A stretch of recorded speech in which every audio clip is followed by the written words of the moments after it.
Yo, kumusta mga pare ko? Welcome back sa Paredan TV. Ito na yung ating shishito peppers. Ayan, namunga na. Kaya lang, hindi masyadong tumangkad yung ating puno. Kahit nakatanim siya sa 20 liters na mineral water bottle.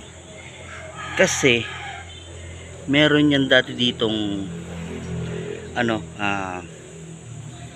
pads o bunga dito sa dito banda kung saan nagway yung kanyang mga sanga, at lately ko na kasi napansin, kaya nag-concentrate doon sa isang bunga na natanggal ko na, kaya hindi masyadong tumangkad, pero ayan, madaming bulaklak, tapos madami din pads. Ayan, so hopefully lumaki tong mga bunga na to kahit ganyan kaliit yung puno.